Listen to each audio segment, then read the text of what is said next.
ಜೈಲಿನಿಂದಲೇ ನಟ ದರ್ಶನ್ ಸಂದೇಶವನ್ನ ರವಾನೆ ಮಾಡಿದ್ದಾರೆ. ಜೈಲಿನಿಂದಲೇ ಸಂದೇಶವನ್ನ ಕಳಿಸಿರುವಂತಹ ನಟ ದರ್ಶನ್, ನನ್ನ ಸೆಲೆಬ್ರಿಟಿಗಳಿಗೆ ನಿಮ್ ದಾಸನ ಶಿರಸಾಷ್ಟಾಂಗ ನಮಸ್ಕಾರ.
ಡೆವಿಲ್ ಚಿತ್ರತಂಡಕ್ಕೆ ನನ್ನ ಸಂಪೂರ್ಣ ಸಹಕಾರವಿದೆ.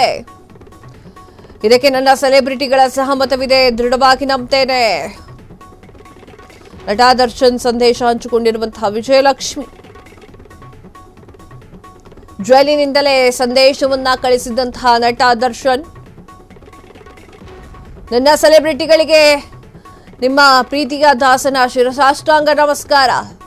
ನಿಮ್ಮ ಪ್ರೀತಿಯ ಅಭಿಮಾನಕ್ಕೆ ನಾನು ಜೀವನ ಪರ್ಯಂತ ಆಭಾರಿ. ನಾನು ಎಲ್ಲೇ ಇದ್ರೂ ಕೂಡ ಹೀಗೆ ನಿಮ್ಮ ಪ್ರೀತಿ ಇರುತ್ತೆ ಅಂತ ನಂಬ್ತೇನೆ ಅಂತ ಹೇಳಿ ಸಾಕಷ್ಟು ವಿಚಾರಗಳನ್ನ ಹಂಚಿಕೊಂಡಿರುವಂತದ್ದು. ಡೆವಿಲ್ ಚಿತ್ರತಂಡಕ್ಕೆ ನನ್ನ ಸಂಪೂರ್ಣ ಸಹಕಾರವಿದೆ ಅಂತ ಹೇಳಿ ಪೋಸ್ಟ್ ಹಾಕೊಂಡಿದ್ದಾರೆ. ನನ್ನ ಸೆಲೆಬ್ರಿಟಿಗಳ ಸಹಮತವಿದೆ ಅಂತ ಹೇಳಿ ದೃಢಪಡಿಸ್ತೇನೆ ಅಂತ ಹೇಳಿದ್ದಾರೆ. ಎಸ್ ವೀಕ್ಷಕರೇ, ದರ್ಶನ್ ವಿಚಾರವಾಗಿ ವಿಜಯಲಕ್ಷ್ಮಿ ನಾನು ಹ್ಯಾಂಡಲ್ ಮಾಡ್ತೀನಿ ಅವರ ಸೋಷಿಯಲ್ ಮೀಡಿಯಾ ಪೇಜ್ ಅನ್ನ ಅಂತ ಹಿಂದೆ ಮಾತನಾಡಿರುವಂತದ್ದು, ಪೇಜ್ ನಲ್ಲಿ ಬರ್ಕೊಂಡಿರುವಂತದ್ದು. ಇನ್ನು ದರ್ಶನ್ ಅವರ ಸಂದೇಶವನ್ನ ದರ್ಶನ್ ಪತ್ನಿ ಅಕ್ಷರ ರೂಪದಲ್ಲಿ ತರುವಂತಹ ಕೆಲಸವನ್ನ ಮಾಡಿದ್ದಾರೆ. ಪ್ರೀತಿ ವಾತ್ಸಲ್ಯಕ್ಕೆ ನಾನು ಚಿರಋಣಿ ಅಂತ ದಾಸ ಹೇಳಿಕೊಂಡಿರುವಂತದ್ದು. ಇನ್ನು ದರ್ಶನ್ ಒಂದು ಸಾಂಗ್ ಕೂಡ ರಿಲೀಸ್ ಆಗಬೇಕಾಗಿತ್ತು, ಡೆವಿಲ್ ಸಿನಿಮಾದ ಆ ಒಂದು ಸಾಂಗು ಇದ್ರೆ ನೆಮ್ಮದಿ ಆಗಿರಬೇಕು ಎನ್ನುವಂತಹ ಸಾಂಗ್ ಕೂಡ ರಿಲೀಸ್ ಆಗಬೇಕಾಗಿತ್ತು. ಆದರೆ ದರ್ಶನ್ ಜೈಲಿಗೆ ಹೋಗಿರುವಂತಹ ಕಾರಣಕ್ಕಾಗಿ ಅದು ಕೂಡ ಸ್ಥಗಿತವಾಗಿದೆ. ಇದ್ರೆ ನೆಮ್ಮದಿ ಆಗಿರಬೇಕು ಅಂತ ಹೇಳಿ, ಜೊತೆಗೆ ಇನ್ನೊಂದೆರಡು ವರ್ಡು ಇತ್ತು, ಅದೊಂದು ಸ್ವಲ್ಪ ಕೆಟ್ಟ ಮಾತಾಗಿರೋದ್ರಿಂದ ಆ ಒಂದು ಹಾಡಿನಲ್ಲಿ ಬಳಸಿದ್ದಾರೋ ಇಲ್ವೋ ಗೊತ್ತಿಲ್ಲ, ಕಾದ್ ನೋಡ್ಬೇಕಾಗಿದೆ.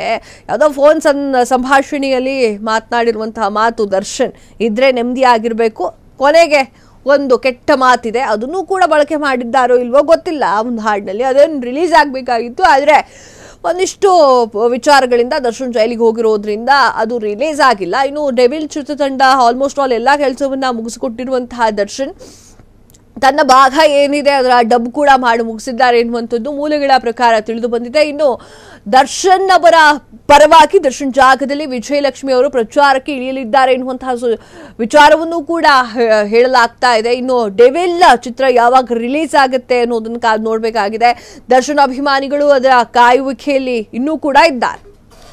ಕ್ಷಣ ಕ್ಷಣದ ಸುದ್ದಿಗಳಿಗಾಗಿ ಫ್ರೀಡಂ ಟಿವಿ ಸಬ್ಸ್ಕ್ರೈಬ್ ಮಾಡಿ, ಲೈಕ್ ಮಾಡಿ ಹಾಗೂ ಫಾಲೋ ಮಾಡಿ. ಹೊಸ ಸುದ್ದಿಗಳ ನೋಟಿಫಿಕೇಶನ್ಗಾಗಿ ಬೆಲ್ ಐಕಾನ್ ಮೇಲೆ ಕ್ಲಿಕ್ ಮಾಡಿ.